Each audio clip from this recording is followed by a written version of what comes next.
प्रिय छात्रों, अर्थशास्त्र में मैंने पहला जो क्लास लिया इंट्रोडक्शन क्लास था मेरा, इंट्रोडक्शन टू इकोनॉमिक्स। उसमें मैंने अर्थव्यवस्था क्या होती है, इन सब चीज़ों पर मैंने चर्चा की थी। आज मैं आपको आर्थिक विकास क्या होता है, आर्थिक समृद्धि क्या होती है, सतत विकास क्या होता है, समावेशी विकास क्या होता है, इन सब विकास की अवधारणाओं को समझाएंगे। क्योंकि जब जब हम कभी कभी जो नेक्स्ट चैप्टर का जो लेक्चर होगा उसमें कई बार मैं आर्थिक समृद्धि वर्ड यूज करूँगा, कई जगह हम आर्थिक विकास की बात करेंगे। तो आखिरकार इन शब्दों में अंतर क्या है, इन सब को जो है मैं आपको व्याख्यायित करूँगा। तो इस संबंध में जो मेरा जो पहला है वो है आर्थिक समृद्धि, इकोनॉमिक ग्रोथ किसे कहते हैं, मैं उस पे आता हूँ। तो जो इकोनॉमिक ग्रोथ है, आर्थिक समृद्धि क्या है, इकोनॉमिक ग्रोथ क्या है?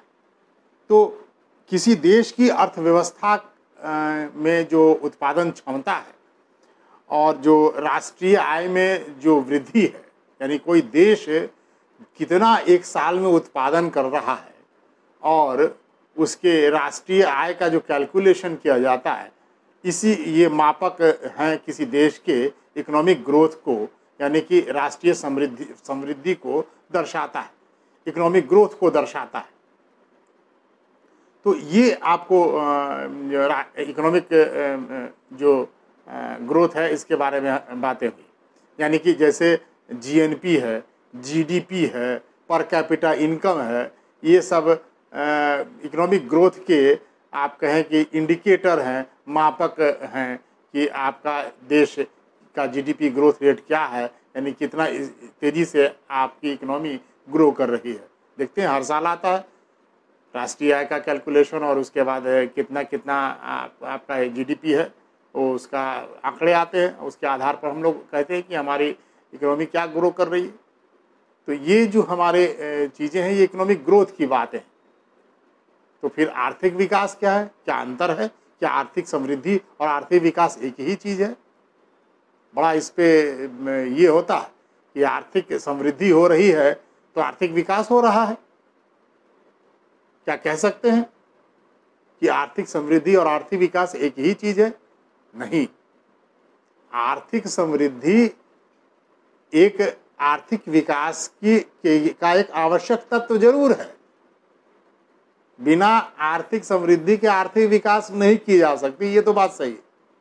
लेकिन केवल आर्थिक समृद्धि ही मापक होगा आर्थिक विकास का, ऐसा नहीं है। आप देखिए, तो मैं उदाहरण देता हूं कि बिल्कुल क्लियर हो जाएगा पिक्चर जो मैं समझाऊंगा।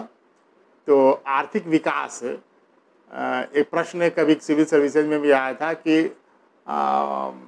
भारत तो विकसित हो रहा है, इंडिया तो विकसित हो रहा है परंतु भारत नहीं। इस कथन की समीक्षा कीजिए। अब देखिए एक ही चीज़ है, इंडिया तो विकसित हो रहा है, भारत नहीं। क्या पूछना चाहता? पूछना यह चाह रहा था कि भारत बोलने वाले कौन, यानी जो पढ़े लिखे लोग हैं, शहरी लोग हैं, सॉरी इंडिया बोलने वाले, और भारत बोलने वाले बोले कौन? जो गरीब लोग हैं, जो बहुत ग्रामीण क्षेत्र में रहते हैं, जो बहुत इंग्लिश नहीं जानते हैं, उनके लिए तो भारत ही यूज होता है, और जो पढ़े लिखे लोग इंडिया यूज करते हैं। तो यानी कहने का अर्थ है कि शहर तो विकसित हो रहे हैं, गांव नहीं। ठीक है, यहां भी इसी प्रकार का चीज है। आर्थिक समृद्धि तो हो रही है परंतु आर्थिक विकास नहीं। यानी जीडीपी ग्रोथ रेट तो बढ़ रहा है लेकिन आर्थिक विकास हो रहा है ये मैं नहीं कह सकता। हो रहा है लेकिन उतनी तीव्र गति से नहीं। क्यों? क्योंकि अभी भी गरीबी रेखा से रहने वाले लोगों की संख्या बहुत ज्यादा है। यानी आर्थिक विकास का जो पैमाना है उसके अंतर्गत वो तमाम चीजें आती है। आर्थिक समृद्धि तो हो, यानी पर कैपिटा इनकम तो बढ़े ही बढ़े, साथ साथ लोगों के स्वास्थ्य का स्तर सुधार हो, ठीक है, लोगों के शिक्षा के स्तर में सुधार हो, लोगों के जीवन स्तर में सुधार हो, ये सब आर्थिक विकास के अंतर्गत में आते हैं।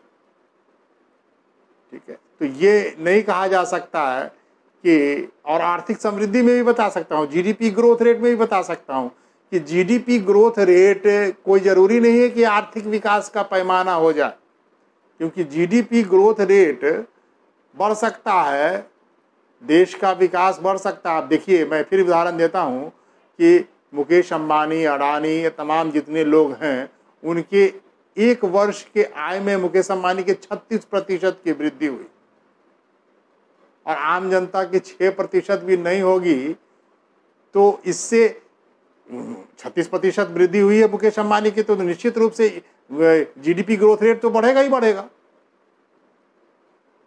लेकिन आम जनता, जो सामान्य जनता है, उसका तो ग्रोथ रेट नहीं बढ़ा ना। आर्थिक समृद्धि तो हुई, लेकिन आर्थिक विकास नहीं हुआ। जैसे मान लीजिए कि मैं किसी क्लासरूम में आपको पढ़ा रहा हूँ, मेरी जो आय है वो 1 लाख रुपए है। ठीक है, अब उसमें चलिए छठे 7वां वेतन आयोग लगा, 10,000 मेरी इंक्रीजमेंट हो गई। मान लीजिए पर आप देखिए ये पर कैपिटा इनकम कैसे निकाली जाती है, तो पूरे राष्ट्रीय आय को जनसंख्या से भाग देते हैं तो पर कैपिटा इनकम निकल जाता है। तो अगर क्लास का मैं राष्ट्रीय क्लास का आय निकालना चाहूँ तो क्या होगा, 100 विद्यार्थी मान लिया आप क्लास में बैठे हो, तो 1 लाख रुपया वेतन है, तो कितना हुआ? ठीक है, 1,000 रुपया सबका जो है 1,000 रुपया हो गया, 1,000 रुपया सबका पर कैपिटा इनकम हो गया।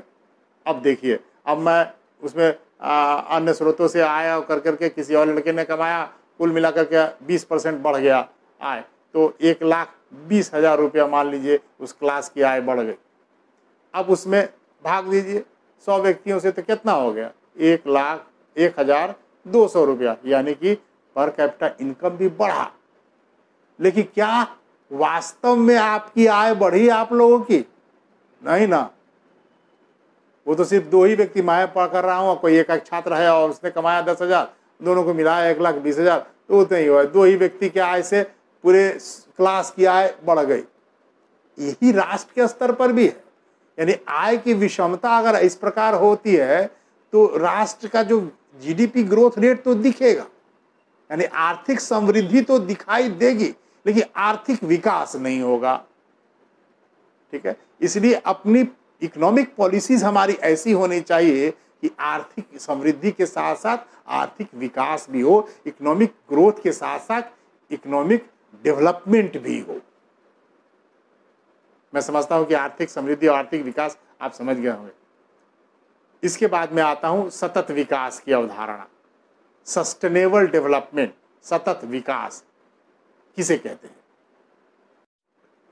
जो सतत विकास, सस्टेनेबल डेवलपमेंट की जो संकल्पना है, वो 1987 में आवर कॉमन फ्यूचर के नाम से प्रकाशित ब्रटलैंड रिपोर्ट प्रस्तुत की गई थी, जिसमें पर्यावरण और विकास को ध्यान में रखते हुए अपनी पूरी संकल्पना दी गई। ध्यान में रखिएगा, सतत विकास, वैसा विकास जो लगातार होता रहे, अवरुद्ध नहीं किया जाए, यानी कि उसको कहीं ब्रेक ना लगे उस विकास पर, उसको हम लोग सस्टेन किया जाए। सस्टेन वर्ड देखिए, सस्टेन वाला वर्ड बड़ा यूज होता है कोर्ट में, देखते हो कोर्ट में होता है। कोर्ट में आप जाएंगे तो वकील जो है देखिएगा, बोलिएगा ऑब्जेक्शन मी लॉर्ड, तो जज साहब कहते हैं कि ऑब्जेक्शन सही है, तो कहेंगे ऑब्जेक्शन सस्टेन, या अगर उससे सहमत नहीं हो तो बोलेंगे ऑब्जेक्शन ओवर रूल्ड। तो सस्टेन मतलब बनाए रखा गया, सतत मतलब बनाए रखना गया। अब विकास को बनाए रखना एक चैलेंज होता, यानी विकास अवरुद्ध नहीं होना चाहिए। अवरुद्ध कब होगा? जब आप विकास को पर्यावरण की अनदेखी करेंगे तो आपको विकास रोकना पड़ेगा। यानी अभी जब देखेंगे आप, प्रदूषण की मात्रा बहुत बढ़ गई दिल्ली और तमाम शहरों में। दिल्ली ने क्या किया? डीजल और पेट्रोल के वाहन चलाने बंद करवा दिए, कहा साहब सीएनजी से चलेगा।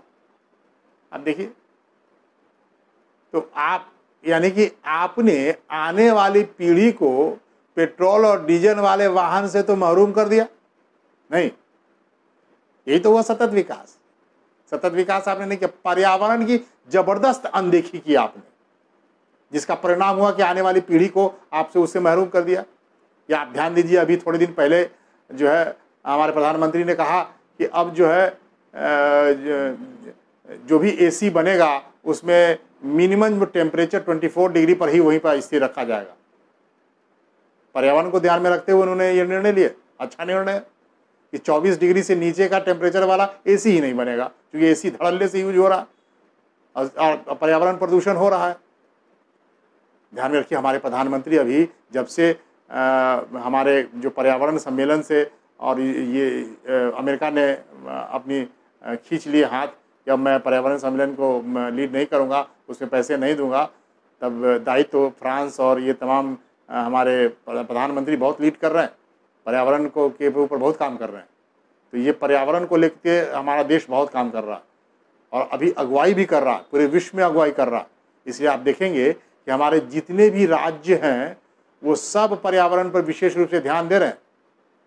अभी देखिए थोड़े दिन पहले जो है ये पीरियड चल ही रहा है, वृक्षारोपण का पीरियड चल रहा, धड़ल्ले से जो है वृक्षारोपण किए जा रहे हैं, एक टारगेट लेके किया जा रहा है। हर एक राज्य जो है करोड़ों 25 करोड़ तो उत्तर प्रदेश में लगे हैं। एक सप्ताह में 25 करोड़ का लक्ष्य रखा गया वृक्षारोपण का। तो इसी प्रकार हर राज्य सरकार रख रहा। भले इसके कारण और भी रहे हैं कि पर्यावरण को अगर आप दिमाग में रखते हैं तो आपको नीति आयोग के अनुसार से जो है पैसे का जो एलोकेशन होगा उसमें वित्त का जो बंटवारा होता है इस आधार पर भी बंटवारा होगा। तो इसलिए सारे राज्य सरकारें जो हैं अधिकाधिक मात्रा में पर्यावरण पर विशेष रूप से ध्यान दे रही है। ये सतत विकास है, यानी पर्यावरण की अनदेखी किए बगैर जो विकास किए जाएं उसे सतत विकास कहते हैं। अब वो पर्यावरण की अनदेखी के साथ साथ तमाम वन्य जीवन पर्यावरण में सभी आ जाते हैं। तो वन्य जीवों का भी ध्यान में रखना, हर एक वन्य जीवों का भी ध्यान रखना, स्पीसीज का ध्यान में रखना, ये सारी बातें उसके अंतर्गत में आ जाती हैं। देखिए हम तेजी से ग्रो कर रहे हैं। जिसके लिए प्रोजेक्ट टाइगर शुरू किया, अब देखिए कि विश्व में सबसे ज़्यादा शेर जो है बाघ जो है प्रोजेक्ट टाइगर का वो सबसे ज़्यादा भारत में है। ठीक है, वो हम लोग हर एक क्षेत्रों में इसमें वन्य जीवन में भी बहुत तेज़ी से हम लोग आगे बढ़ रहे हैं। तो ये हम लोग रिवाइव कर रहे हैं। विकसित देश और विकासशील देशों के बीच में ये जो झगड़ा चल रहा था इसी पर्यावरण को लेकर के चल रहा था कि पर्यावरण की अनदेखी जो आप लोगों ने की, ये अब कहा जा रहा है विकसित देश और विकासशील देश के बीच में झगड़ा किस बात का। अमेरिका क्यों ऐसा कर रहा है कि आपको कह रहा है कि पर्यावरण प्रदूषण आप लोग ज़्यादा कर रहे हो और तमाम चीज़ें कर रहे हो और ऊपर से पैसा हमको देना पड़ रहा है। तो ऐसा हमारे पास इतना पैसा नहीं कि मैं इसके लिए खर्च करूं। देखिए ध्यान में रखिए, विकासशील देश की मांग क्या है और विकसित देश का क्या कहना। जो विकसित देश हैं उन्होंने विकास की गति में पूर्व में ही ऐसा कर दिया। उन्होंने विकास करने में उन्होंने अंधाधुन कार्बन उत्सर्जन किया, पर्यावरण का उन्होंने अनदेखी की, बहुत अनदेखी की। और अब धीरे धीरे उन्होंने टेक्नोलॉजी विकसित कर ली कि जिसमें कम कार्बन उत्सर्जन हो रहा हो। अब उसकी वजह से अब उन्होंने टेक्नोलॉजी विकसित कर ली है। अब हम लोग जो है विकास के चरण में पीछे हैं, हम लोग विकासशील हैं। तो अब हम लोग उस स्टेज में हैं कि हम लोग अब धड़ल्ले से एसी का तमाम चीज़ों का उत्पादन कर रहे हैं। उस सेवा के क्षेत्र में हम लोग आगे बढ़ के हम लोग उसका उपयोग कर रहे हैं। अब इसमें हम लोगों ने पर्यावरण की अनदेखी कर रहे हैं। वो कहता है कि ओजोन डिप्लेशन होगा, तमाम चीज़ें होंगी। अब आप जो है क्लाइमेट चेंज को ध्यान में रखते हुए आप पर्यावरण कार्बन का उत्सर्जन कम करिए, कहना सही है। लेकिन हम लोग कहे भाई हम लोग को तो आगे बढ़ना है, ऐसा आपके पास जो टेक्नोलॉजी है जिसमें कम कार्बन उत्सर्जन है वो आप हमको दीजिए। विकसित देश का कहना है कि मैंने इतना टेक्नोलॉजी विकसित किया, इसमें मैंने अनुसंधान पर इतना खर्च किए, मैंने पेटेंट करवा रखा है, अब आपको टेक्नोलॉजी लेना है तो मुझसे खरीदिए।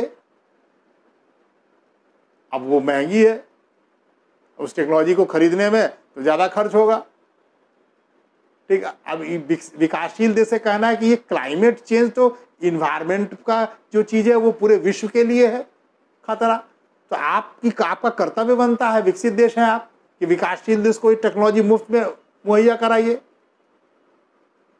तो इन दोनों के बीच में यही झगड़ा है। विकासशील देश के पास इतने पैसे नहीं है कि अभी वो करे, तो ठीक, उन्होंने कहा कि ठीक है, तो फिर हम भी अपनी टेक्नोलॉजी में धीरे धीरे विकास करेंगे, अनुसंधान करेंगे, तब हम करेंगे। तो ये एक सामूहिक प्रॉब्लम्स है, पूरे विश्व जगत को इसके लिए एक प्लेटफॉर्म पे आना पड़ेगा। इसलिए देखते हैं कि पृथ्वी सम्मेलन से जो शुरुआत हुई, पृथ्वी सम्मेलन जो रियो द जेनेरियो में शुरू हुआ ब्राजील में, वहां से आप देखेंगे कि वो पूरे एजेंडा तय किए गए सतत विकास के, और अब तक चले आ रहे हैं। और इसी सतत विकास का नया नाम है जो मोदी जी ने बड़े अच्छे ढंग से प्रस्तुत किया, सबका साथ सबका विकास। ठीक है, ये सबका साथ सबका विकास सतत विकास ही है। सबका साथ यानी जितने वर्ग का लोगों का साथ है, ये समावेशी विकास, इसी को आगे चलकर मैं समावेशी विकास बताऊंगा। ये समावेशी विकास भी इसमें समाहित है। उन्होंने समावेशी विकास और सतत विकास दोनों को मिला करके सबका साथ सबका विकास कहा। सबका साथ सबका विकास, सबका विकास में सब आ जाता है, पर्यावरण भी, वन्य जीवन भी, सारे विकास की अवधारणाएं उसमें समाहित हो जाती हैं। और सभी वर्ग के लोगों का विकास। समावेशी विकास क्या है, इंक्लूसिव ग्रोथ क्या है? 10वीं पंचवर्षीय योजना के बाद 11वीं पंचवर्षीय योजना की जब शुरुआत होती है तो ये अवधारणा आई, कांग्रेस के समय में यह अवधारणा लाई गई, समावेशी विकास, सभी वर्गों के लोगों का विकास, समाज के सभी वर्गों के लोगों का विकास समावेशी विकास है। उसमें सभी आ जाते हैं, सभी जाति, सभी धर्म, सभी वर्ग, सभी समावेशी, सभी में उसके अंतर्गत में आ जाते हैं। समाविष्ट कर लिया पूरे समाज को, महिलाएं, बच्चे सभी आ गए, जो अनुसूचित जाति, जनजाति, जो सब पिछड़े हैं, सबको विकास की मुख्य धारा में लाना, यही समावेशी विकास। और सबका साथ सबका विकास में दोनों चीजें इन्होंने शामिल कर ली। ठीक है, बड़े अच्छे ढंग से प्रस्तुत करते हैं हमारे प्रधानमंत्री। सबका साथ सबका विकास, ये नारा तो बहुत तेजी से फैला है। इम्प्लीमेंटेशन के तौर पर इसके स्तर पर इसको और विकसित किया जाना है, सबका साथ सबका विकास, ताकि सब लोगों का, जितने भी निचले तबके के लोग हैं, उनकी परचेजिंग कैपेसिटी बढ़े, तभी देश विकसित हो सकता है, जीडीपी में उसका योगदान बढ़े। ठीक है, उसकी परचेजिंग कैपेसिटी बढ़ेगी तो निश्चित रूप से डिमांड पैदा होगा और उसके बाद विकास होंगे। तो ये है सतत विकास, यानी पर्यावरण की, जहां सतत विकास बोले इसका मतलब है कि पर्यावरण, ध्यान में रखिएगा, पर्यावरण वो शब्द आ ही जाएगा। पर्यावरण की अनदेखी किए बगैर जो विकास हो उसको सतत विकास कहते हैं। तो ये मैंने 4 विकास की अवधारणा बताई।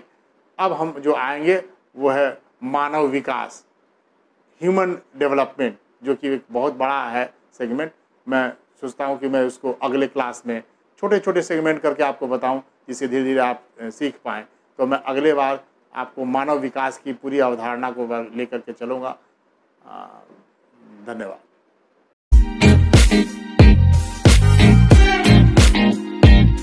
Thank you.